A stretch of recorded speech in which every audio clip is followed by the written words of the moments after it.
कपडा बाजार 1,000 रुपयात 4 जीन्स, 1,000 रुपयात 4 टी शर्ट. पाहिलेत ना बोर्ड्स? आपण नेहमी पाहतो.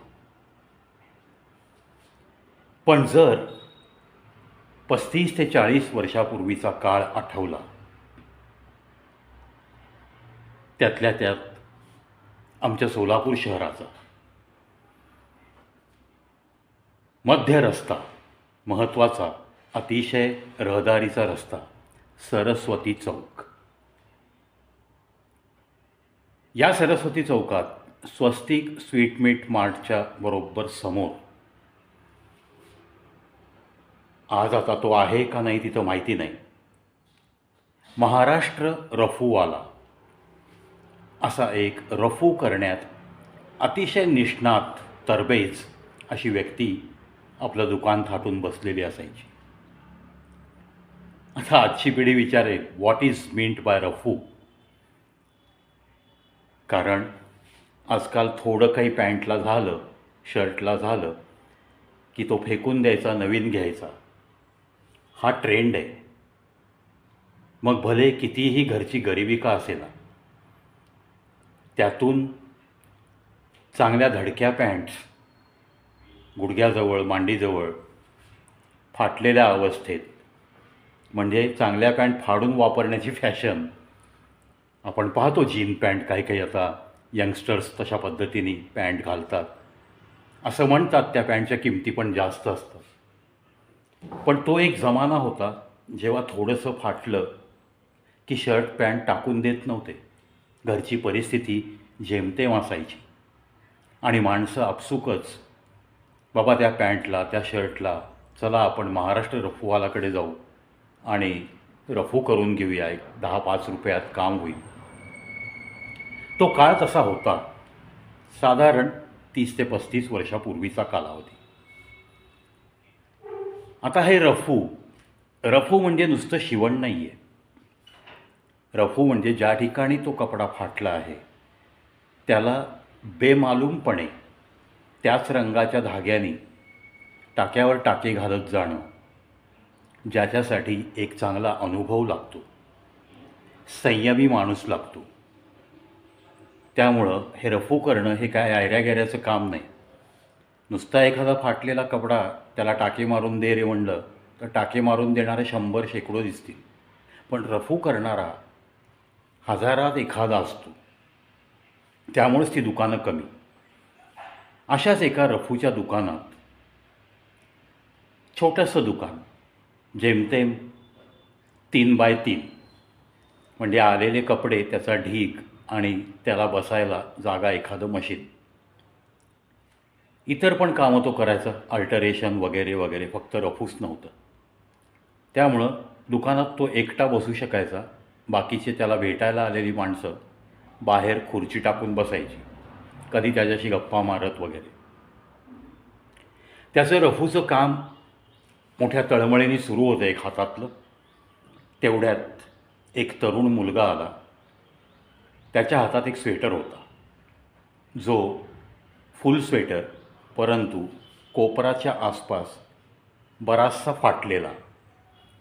तो नवीन स्वेटर घेऊ शकत नव्हता, थंडी जवळ आली होती, म्हणून तो रफू करा असं सांगत आला दुकानात. या रफूवाल्या व्यक्तीने पाहिलं, काम मोठं होतं. त्याला इतकंच म्हणाला, रफू होईल पण त्याला वेळ लागेल, आपण कुठे जायचं तर जाऊन या. हा मुलगा अनभिज्ञ, रफू म्हणजे नक्की काय, त्याच्यासाठी किती पेशन्स लागतात याबद्दल त्याला काही माहिती नाही. एवढा वेळ कशाला लागतो, 2 टाके तर मारायचे, असं तो पटकन बोलून गेला.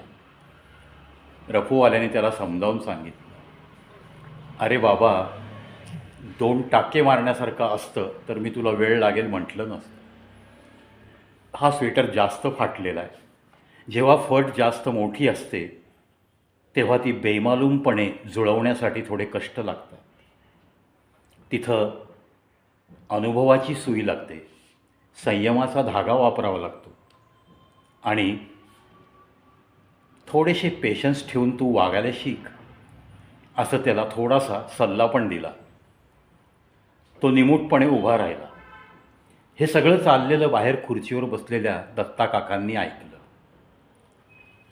दत्ता काकांनी सहज आपल्या या रफूवाल्या भाईला विचारलं, अरे भाई, कपड्यांना तू अगदी बेमालूम रफू करतोस, तुझ्याकडं लोकांची गर्दी असते, कपडे फाटल्यावर आपण रफू करून वापरू शकतो, पण अरे मानवी नात्यांचं काय रे? नाती फाटल्यानंतर त्याला रफू करता येतं का? भाई हसले. भाई म्हणाले,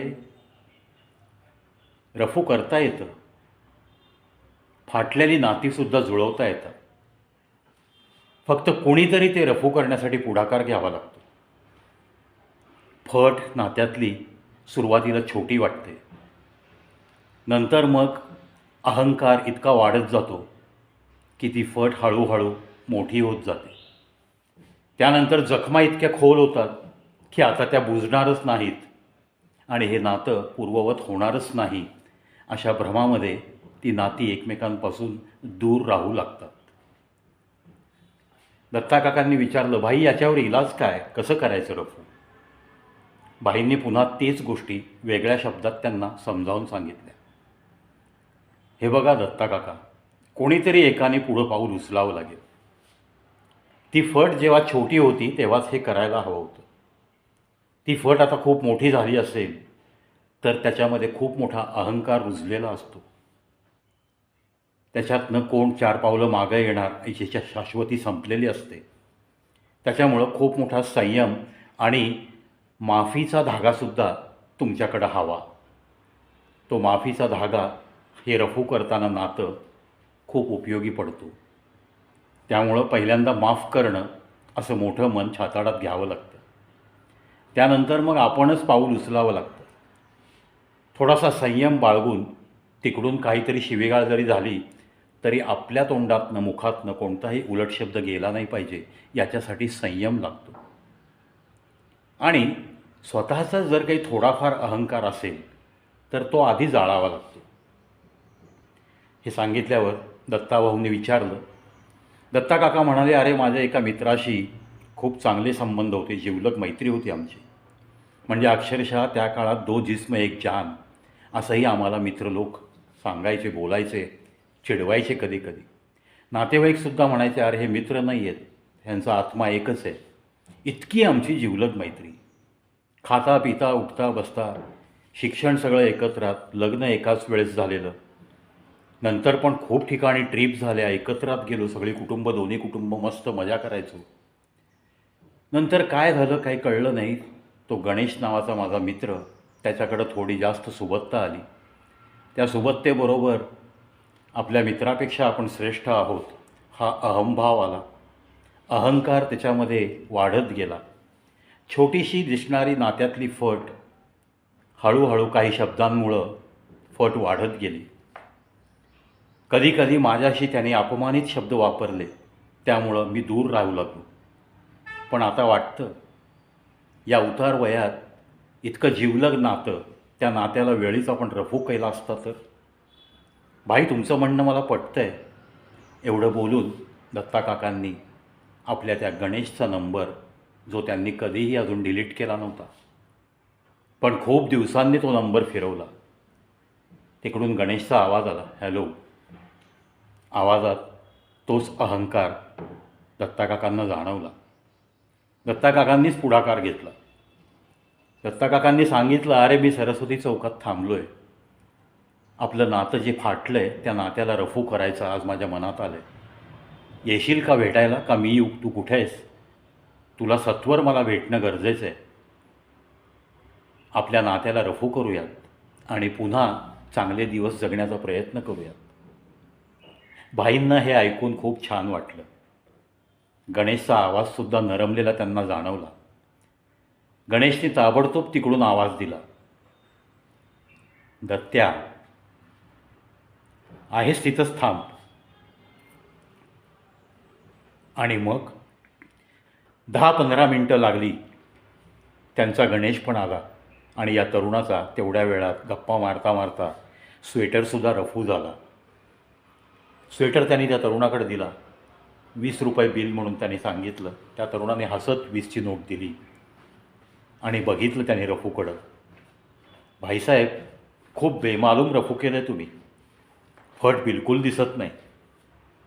दत्ता काका भाईंकडे बघून हसत होते, कारण गणेशची कार त्या रफूच्या दुकानासमोर डाव्या साईडला पार्क झाली होती.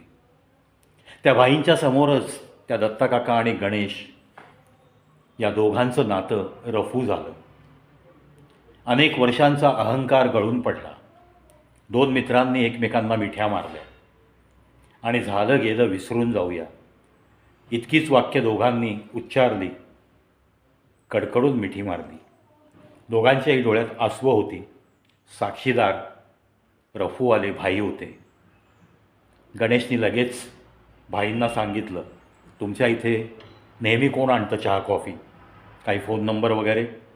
भाई म्हणला, नाही, बसा ना साहेब, बसा, मी मागवतो.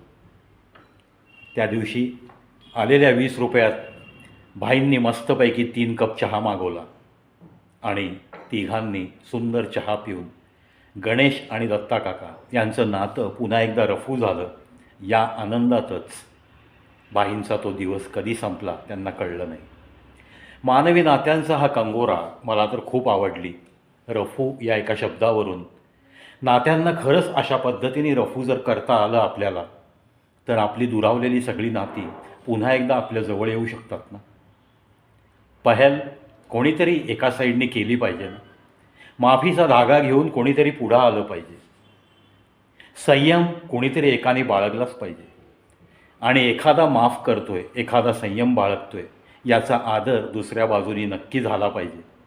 तर मग रफू होण्यास, या नात्यांचा रफू होण्यास मला नाही वाटत की फारसा उशीर होईल, फारसा वेळ लागू शकेल. कारण ह्याच्यात जितका वेळ जाईल ना, तितक्या त्या जखमा खोल खोल होत जातात, तितका अहंकाराचा दर्प वाढत जातो आणि मग रफू होणं मुश्किल होतं. ज्या पद्धतीने खूप फाटलेल्या कपड्याला रफू करणं शक्य नसतं, त्याच पद्धतीने खूपच फाटत गेलेली नाती नंतर रफू करण्यापलीकडे जातात. टाकून द्यावे लागतात ना खूप फाटलेले कपडे. त्याच पद्धतीने मग ही नातीसुद्धा एका कोपऱ्यात फेकून द्यावी लागतात. नंतर त्या नात्यांमध्ये समन्वय घडणं कदापिही शक्य नसतं. म्हणून फट जोपर्यंत छोटी आहे, जोपर्यंत रफू करण्या इतकीच फट आहे, तेव्हाच बेमालूमपणे त्या नात्याला रफू करा आणि नाती टिकवा. नाती ही अशी सहज निर्माण होत नाहीत. त्याला वर्षानुवर्ष लागतात नाती निर्माण व्हायला. पण तोडण्यासाठी काही सेकंदसुद्धा पुरतात. पण ती तुटल्यानंतर पुन्हा काही दिवसांनी तरी मनामध्ये थोडीशी आपल्याला काहीतरी वाटली पाहिजे. आणि मग आपणच त्या नात्याला किंमत द्यायची असेल तर नक्कीच रफू करण्यासाठी 2 पावलं पुढं जाणं नितांत गरजेचं आहे. नाहीतर मग रफूच्या पलीकडं एखादा कपडा गेला की तो जसा आपण फेकून देतो, तसंच या नात्यांचंसुद्धा होऊ शकतं. चला, मानवी नाती, चांगली मनापासूनची जुळलेली नाती जर काही गैरसमज झाल्याने तुटली गेली असतील, तर ती जोडण्याचा, त्याला रफू करण्याचा नक्की कुठल्या तरी एका बाजूने प्रयत्न झालाच पाहिजे. कारण नाती आहेत ना, तर जगण्यात मजा आहे. नाहीतर मग एकटं एकटं आयुष्य करून तुमचा लाईफ स्कोर कमी होतो, हे काही सुज्ञास सांगायला लागत नाही. कारण जो माणूस हसत खेळत 4 चौघांसोबत जगतो, तो नक्कीच थोडंसं जास्त चांगलं आयुष्य जगू शकतो. एकटं एकटं राहणारी माणसं कदाचित व्यसनाधीनतेत गर्क होऊन लवकर या दुनियेतून एक्झिट घेऊ शकतात. हे अगदी समाजामध्ये अनेक उदाहरणावरनं सुद्धा स्पष्ट झालेलं आहे. आजूबाजूला जर आपली स्वतःची काही नाती असतील, त्या नात्यांना जर रफू करण्याची इच्छा असेल आपल्याला, तर ती जास्त फाटण्याच्या आत चला रफू करूयात आणि मस्त हसत खेळत या मानवी आयुष्याचा सुंदररित्या आस्वाद घेत आपल्या जगण्याला एक वेगळा अर्थ देऊयात. मित्रांनो, छोटीशी रफू या शब्दावरनं ही कथा मला आवडली. ती तुमच्या मनापर्यंत पोहोचवण्याचा हा प्रवीणी केलेला प्रयत्न तुम्हाला कसा वाटला, नक्की कॉमेंट बॉक्समध्ये व्यक्त होण्यास विसरू नका. पाहत रहा, ऐकत रहा कवी प्रवीण शो यूट्यूब चॅनल.